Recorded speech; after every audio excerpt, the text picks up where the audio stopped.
إله إلا الله لا إله إلا الله محمد رسول الله عليه صلاة الله لا إله إلا الله لا إله إلا الله محمد رسول الله عليه صلاة الله بسم الله بدأت كلامي وصلاتي وسلامي بسم الله بدأت كلامي وصلاتي وسلامي على المضلل بالغمام محمد رسول الله لا إله إلا الله لا إله إلا الله محمد رسول الله عليه صلاة الله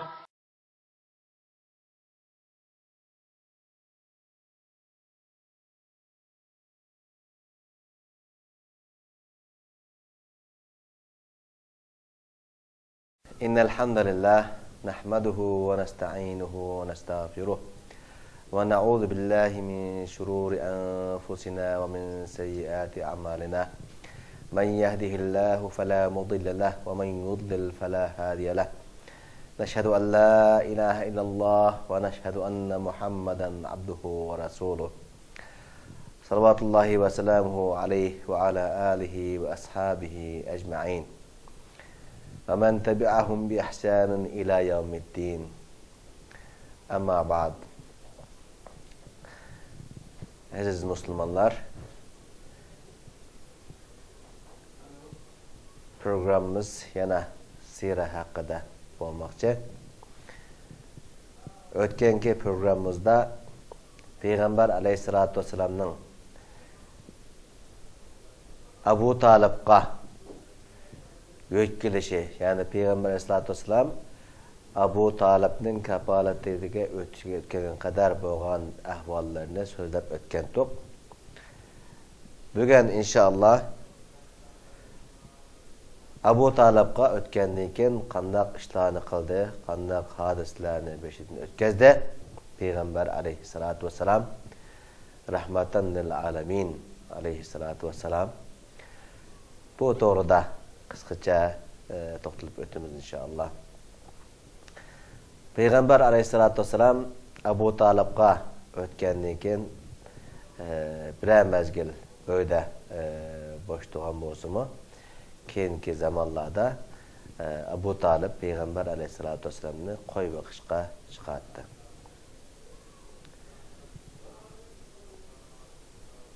Ajaban, bu nima uchun bu Peygamber Aleyhissalatu vesselam'ni qo'y boqishga chiqardi degan bu savol kelishi mumkin.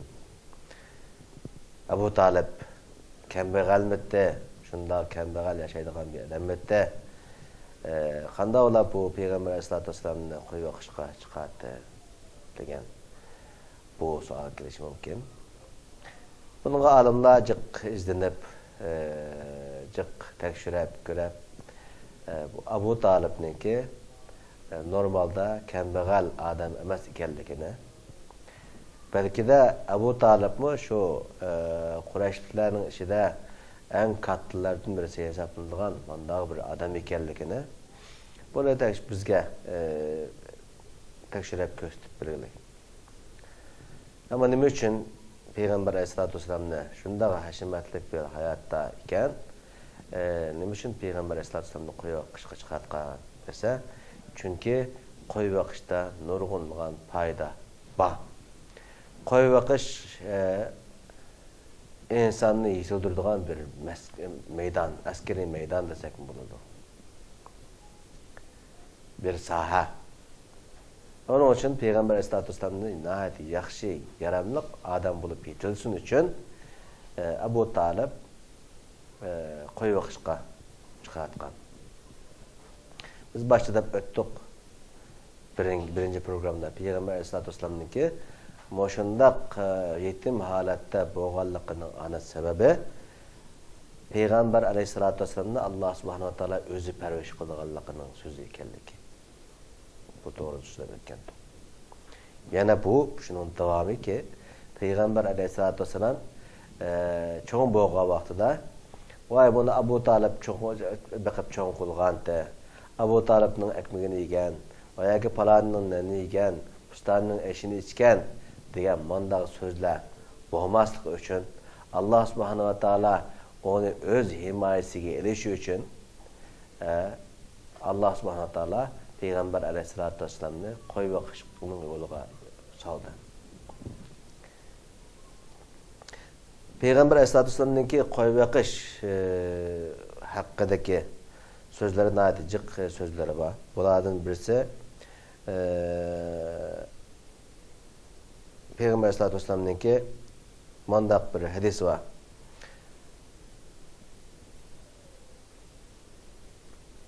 Ma ba'athallahu nabiyyan illa ra'al ghanam. Yani Allah subhanahu ve taala bir etken peygamberlerin hemmesi qo'y boqqan. Yani Allah subhanahu ve taala hiçbir peygamber evetmedi ki meğer o peygamber qo'y boqdi degenden şunu çıkırmız ki yani Allah subhanahu ve taala evetken peygamberlerin hemmesi qo'y boqqan degan çıkırdı. Degendeyken Peygamber Aleyhissalatu vesselam'ın sahabeleri ve ente ya Resulullah ya sen qo'y boqding mı degendeyken Peygamber Aleyhissalatu vesselam naam ben qo'y boqdim. Kuntu ar'aha ala qararit li ahli Mekke. Men qo'yni, o qo'ylarni bir qancha sınıflarga bir qancha yoki dirhamlarga qararitlarga yani bir qancha pulga bekbrettim ben Mekke ehli üçün deydi. Ve da qararit li ahli Mekke degan bu sözün yana şunu çıkışımız lazım ki Peygamber Aleyhissalatu vesselam fakat Abu Talib'nin sözü yani qo'yini boqqan emas. Peygamber Aleyhissalatu vesselam Mekke ehlininki qo'ylarini yig'ib shu hammasini qo'yini boqqan degan chiqib berdi. Aşında mushaqqatlik yerlerden kelgan insanlar kelgusida shunda katta bo'lsa.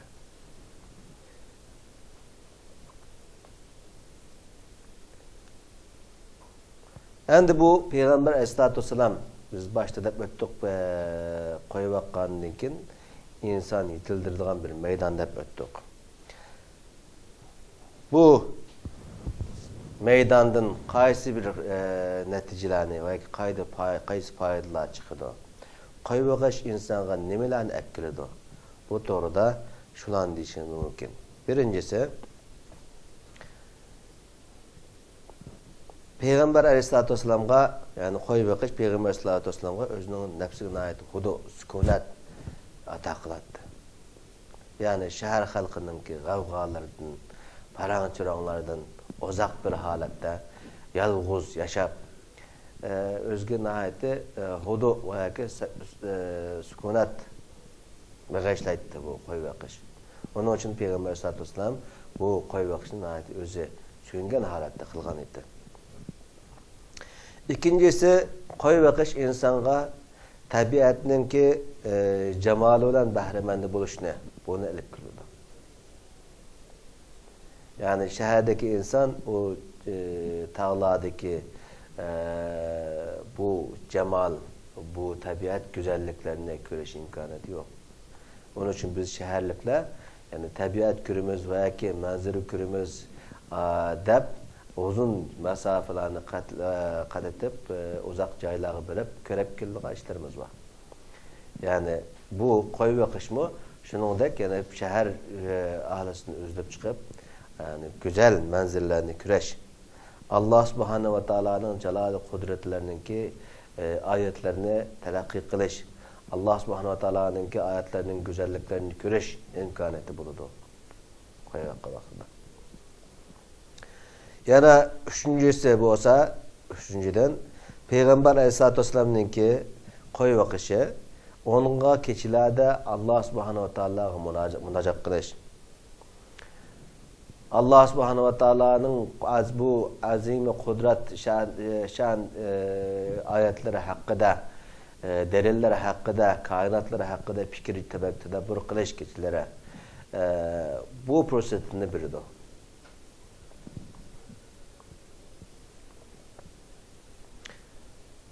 Dördüncüden bu qo'y boqish insonga Peygamber Aleyhisselam'ınki koyuvaqqanlıqı yani hayvanga merhametlik buluşunu bunu bir görüntüsü. Yani koyuvaqqan adam hayvanga texmek merhametlik kirdi. Yani işinin özüde yaşap kögen adam texmek o işini texmek yaxşı biladi deymiz go. Yani koyuvaqqan adam koyunga merhametlik buludu. Şunun için bunu şöyle demiz ki hazır hayvan haklarını müdafaa kıldıgan insanlar hem de çıktı teha. Ama Peygamber Aleyhisselatü Vesselam ta Peygamber boğa vaktini tartıp hayvanlarga merhamet kılış, onlarga şefkat bilen muamele kılış doğrusunda bizge nurulluğun hadislerini kaldırıp koygan. Yani bu Peygamber Aleyhisselatü Vesselam hayvanlarga texmek merhametlik buluşu için bir fırsat idi Peygamber Aleyhisselatü Vesselam'a. Beşincisi bolsa Peygamber Aleyhisselatü Vesselam'ınki bu koyu vakış bilen sabrıcan boğanlığı. Yani koyu vakkan adam et degenden keş küçe aşında kakıram ıssıqda tağlarda yürüydiğen gepte. Yani normal insanlar çiğdiyelmaydiğen bir hava, bir vaziyet. Bulap mı Arabistan bu o Mekke zemini, Mekke'ye bağlanlar, hacı kılganlar veya ki ömür kılganlar bunu bilir elbette. Yani aşında kattık ıssıqda et diyenin keşküçe koyularının ağısını çöğületmemiş, şula bilen bilinmemiş, bu insanı bir sabır takat ata kılıdı. Onun için koyular nihayeti keyuludu. Tuduge tumaydı. Koyular bir ya iki bomğandan için bir münçe bir sürü kuru koyu ağaçka onu batırıptın tossa o birbirlik batırıptın algan aşında kılıp insanın yani cennet çıkardıgan ahvalla meydan kıldı. Aşularının hemmisi sabır kılıp bazı koyular ağırıp kılıdı. Bazı koyular bazılarını üsüp koydu.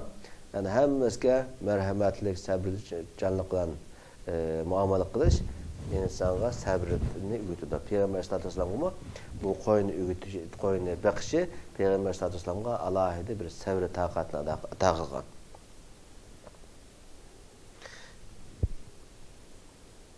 Koyu vakkan adam onda biz bilgendek yani onda saraylarda yoki öylerde haşemetlik bahçelerde yaşamaydı. Koyularının aslında koyularınki mayaklarının tüyde aşında rezil hayatta yaşaydıgan gep. Aşularının hemmesi sabır kılalıgan insan ahirette keyinki zamanlarda kiladigan bir şekilde balay külfetlerge sabır kılıp ötelaydı.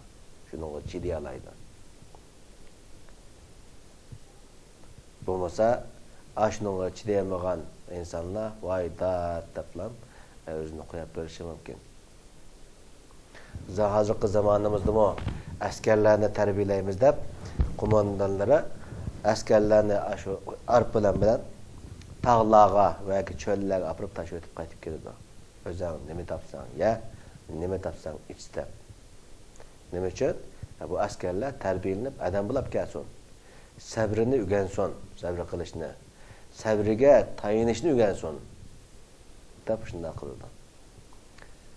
Sabr deganimiz, yani sabr qilish degan gap, yani bir inson bir ingingiz bo'lsa, yine bir ingingizni tutib turadigan gap emas. Balki de bir inson bir ingingiz uğan bo'lsa, ikkinchi bir ingingizga umaslik uchun onunga chidab turib, shu umaydigan holatga kelishingiz kerak degan gap bu. Peygamber Aleyhisselatü Vesselam aşındağı cevru cepağı çidap tuğallıqı, cevru cepağı çidap koyu baqqallıqı Peygamber Aleyhisselatü Vesselam'ınki qanchalik sabırcan insan ekanligini ko'rsatadi.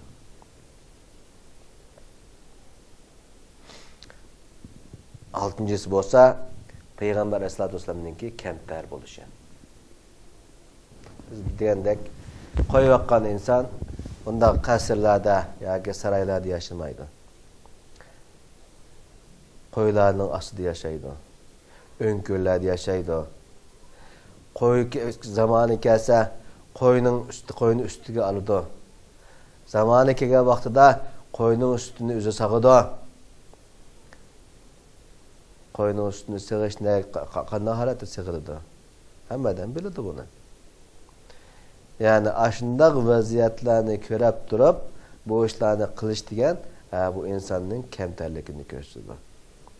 Voy men Pala'nınki, Abdullah'nınki oğlu ettim, Amina'nın oğlu ettim, Pala'nın kabilininki kelgen başında şereflik insan demezden, belki de beşe kelgenini çekip, beşe kelgenini körep, şu mal bakışka özlük belgelliki, Peygamber Aleyhisselam'nınki kemter ikenlikini köşüdü. Peygamber Aleyhisselam'nınki bir hadisi de, Sahih Müslim'de ve yakınlıkta bu hadiste, dedi ki, La yedhulul cennete men kana fi kalbihi miskale zerret min kibr. Yani kalbide zerre kadar zerre eğillikide bir kibri boğan insan cennet kiremeydi o degen. Yana Peygamber sallallahu aleyhi ve sellem'ninki el kibru nev'un min enva'a şirk deyildi. Yani kibir şirknin türlerden birisi derler. Yani şunun için Peygamber Aleyhisselatü Vesselam moşundak ahvallarını özünün beşini köçürep kemter sübetine ağandayken keyin Peygamber boğa vaxtıda mı kemter yaşaşını özünün şahsiyetiga özleştirgen. Aşındak vaziyatlarını kömgen bolsaydı belki de keyinki Peygamber boğa vaxtıda bunda kemterlik kökürelmegendeyken insanlar onun etrafında bu şekilde yığılmagan boladı.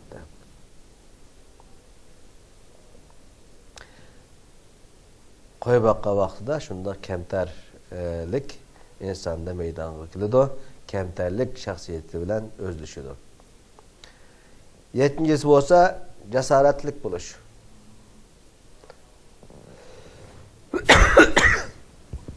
Qo'y boqqan inson tog'larda yashaydi. Önkürlerde uxlaydi yoki ochiq maydonda yatadi, joylarda mangazamda. Qo'y boqqan insonlarning qo'ylariga har xil hayvonlar hujum qilishi mumkin. Sherlar, yo'lboslar yoki itlar, bo'rilar, har xil hayvonlar, yirtqichi hayvonlar xisman qilishi mumkin, hujum qilishi mumkin. Bularning oldiga chiqib, bularni to'sab, qo'rqmay meydanda tik duruş bu insanın cesaretini gösteriyor. Biz şehirde yaşayıp kögen insanlar şimdi yazılarda normal köy yazılarınki koşularda mıngıştım mı şunda hemen korkap oturumuz. Ama insanlar çölge vurup koysan çölden kaytıp geliyor. Ve Peygamber Aleyhisselatü Vesselam'ı şu qo'y bakış arkalık cesaretlik bo'lishga ega bo'lgan. Qo'y boqqa vaqtida tog'larning cho'qqisiga chiqasan, ba'zan o'nkurlarga kirasan. Ba'zanlarda yılanlar chiqadi sana, chayanlar chiqadi. Yani beshinga her zaman, her vaqt bir narsa kelib turishi mumkin. Bularning hammasiga ko'ksimni karib chiqish degan bu bir jasorat. Aşındaq tərbiyə kögəndən keyin Peyğəmbər Sallallahu əleyhi və səlləm Peyğəmbər boğa vaxtında mı düşmanın qarşısına, düşmanın aldığa dağdılarına çıxan idi. Bu bir cəsarət. 8-incisi bolsa rəhim şəfqətlik buluş. Qo'y boqqan inson shundaq rəhim şəfqətlik buludu ki qo'ylar kasallab qolsa uni davolaydi. Qo'ylarninki birasining puti sinib ketsa uni tangidi. O qo'ylar shundaq yoki kasallab qolgan qo'y yoki puti sinib ketgan qo'y ning ahvoliga shundaq ichi og'riydiki u qo'y uchininki normal bir insonga ichi og'rigandek shundaq mehr shafqat ko'rsatgandek shundaq bir his tuyg'u paydo bo'ladi insonning qalbida.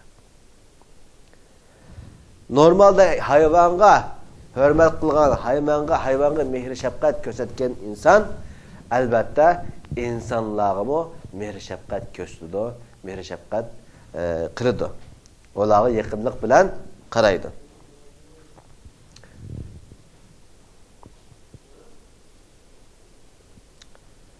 Dokuzuncusu olsa öz kesbinin meleni iş. Biz başta da baktık. Keyinki zamanlarda peygamber boğa vaxtida vay Muhammed peygamber dese vay palanınki nenigen pustanının eşini içken pustanının suyunu içken deydiğin gap olmaslık için Allah subhanahu wa ta'ala moş yolunu peygamber sallallahu aleyhi ve sellem'e müyesser kılgan. Şunun için peygamber aleyhissalatu vesselam öz kesbi olan tepep öz kesbinin melene öz kesbinin nenni yigen hacligen. Bizlerge bir örnek bu. Biz Müslümanlara bir örnek, bir misal, bir paydık aldıgan nesler. Biz Müslümanlar mı başkalarının yönçüğü qarap yaşamasdan belki de özümüzün yönçüğü qarap yaşayışını öğrenişimiz gerek. Afsus ki nurgun Müslümandaçılıkta aldığı çıkan kırındaşlarımız bu ahvallardan yoksun halatda yaşamakta.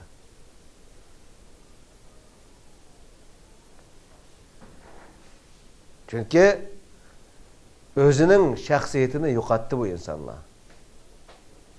Başkalarının kulu qarab qalgan insan özünün şahsiyetini yo'qotdi. Peygamber Aleyhissalatu vesselam özünün şahsiyetini saqlab qilish uchun Mekke xalqining qo'ylarini baqqan emasmi? Allah subhanahu va taolo insoniyatga tanlab o'tgan bu payg'ambar, ya'ni Mekke xalqiga o'xshash jahonda bozg'unchilik boshlashni, bozg'unchilik qilishni eng bosh bo'lgan bu insonlarning qo'yini baqqadi.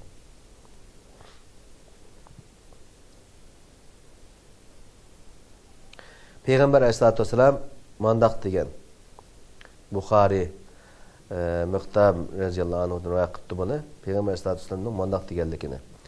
Dedi ki: "Ma akala ahadun ta'aman qat khayran min an yakula min amal yadihi." Hiçbir insan yani bir yaxshi taam yemaydi ki özünün qulunun emrinden başqa deydi. Yani bir insan özünün qo'llaridan ishlab chiqqan narsadan bakroq bir yaxshi narsani yemaydi o.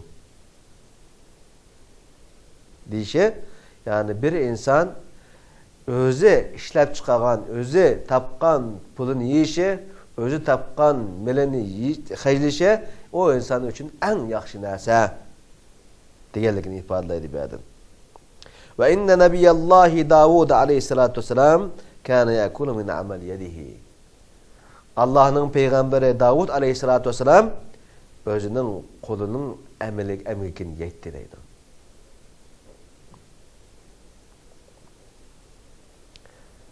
Şüphesiz ki özünün halal meliga, özünün kesbiga tayangan insan başkalarının müstakil buludu.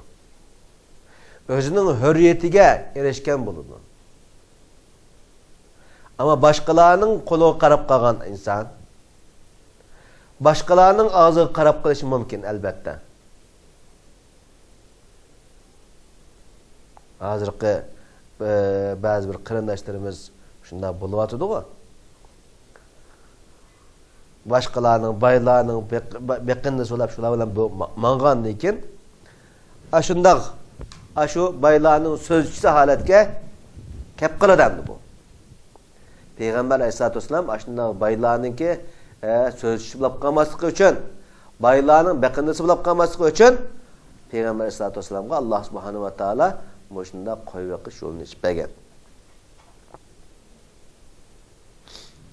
Qo'yib yoqqan odam vayaki o'zining halal kasbini yegan inson o'zining hurligiga chiqadiki, xalqancha hayotini yaşayalaydı o insan. Normalde hazırki mesela biz bir işlevatkan bir insan ne der misal alsak mı?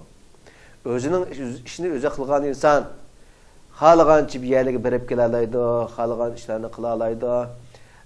Xalqa vaqtida ishqi bardi, xalqa vaqtida keladi. Ammo boshqasining ish qo'lida ishlab qolgan odam atteni taqinishib bo'lmasa, kechtiribda yana kech kelmasa bo'lmaydi.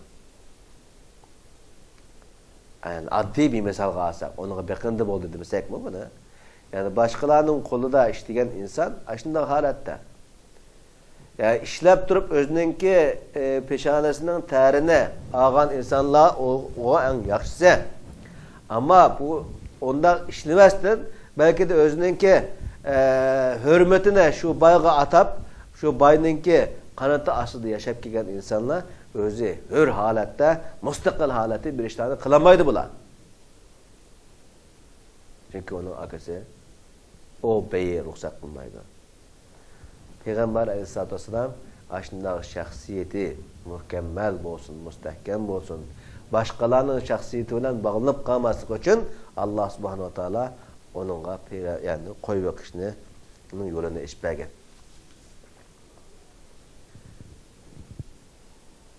Peygamber Aleyhisselatü Vesselam'ın ki koy bakış zeryanında ötküzgen sözleşlere veya ki Peygamber Aleyhisselatü Vesselam'ın ki koy bakışın kelip çıkılan neticeler, paydalar bu şekilde oluşu mümkün. Belki de bunun başka menfaatler, paydalar veya neticeler çıkarışımız mümkün. Kısa çıkıp etki vakitte şu hıllardaki neticelerini görebiliriz elbette. İnşallah kirakatim Allah Subhanahu wa Ta'ala'nın ki Peygamber Aleyhisselatü Vesselam'ın Peygamber buluştun burun mu? Mekke hayatının saklığallığı doğrusunda bu şeyden gap başlayımız inşallah. Kirakatim köreşken kadar hem karindaşlarımıza Allah Subhanahu wa Ta'ala'nın selamını yollayman. Vesselamu aleyküm ve rahmetullahi ve berekatuhu. هذا القرآن يوحدنا لطريق الخير يوجهنا الله تعالى أنزله ورسول الله معلمنا هذا القرآن يوحدنا لطريق الخير يوجهنا الله تعالى أنزله ورسول الله معلمنا هذا القرآن هو الهادي لأوائلنا وأواخرنا يدعو للعلم وللعمل لا شيء سواه يهذبنا